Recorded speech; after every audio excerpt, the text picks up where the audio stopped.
Hi friends, welcome back to my channel. Friends, ఈ వీడియోలో నేను మసాలా వడ చేయబోతున్నాను. దీన్ని చాలా సింపుల్గా చేసుకోవచ్చు, చాలా టేస్టీగా కూడా ఉంటుంది. దీనికోసం ముందుగా నేను ఒక 2 కప్పుల శనగపప్పు తీసుకొని కడిగి ఒక 2 గంటలు నానబెట్టుకున్నాను.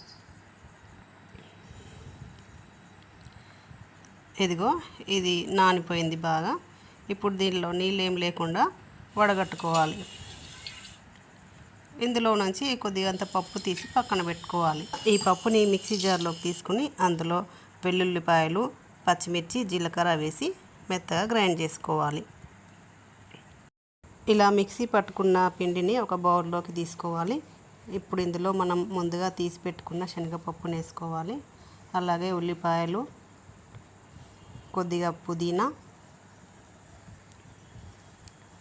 కొద్దిగా కొత్తిమీర, సరిపడినంత ఉప్పు, చిటికెడు వంట సోడా, కొద్దిగా బియ్యం పిండి, ధనియాల పొడి ఇవన్నీ వేసి బాగా కలుపుకోవాలి.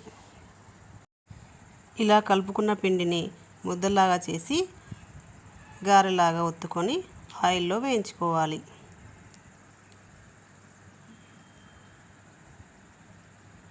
ఇలాగే అన్నీ చేసుకొని కాల్చుకోవాలి.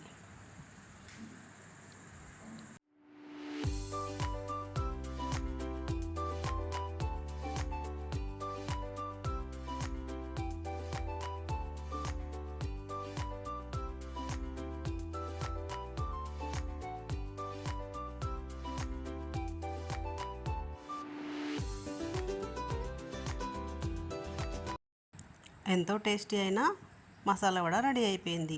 దీన్ని సాయంత్రం స్నాక్స్ లాగా పిల్లలకి ఇస్తే చాలా ఇష్టంగా తింటారు. వీటిని మీరు తప్పకుండా ట్రై చేసి ఎలా ఉందో నాకు కామెంట్ చేయండి. ప్లీజ్ నా ఛానల్ని సబ్స్క్రైబ్ చేసుకోండి.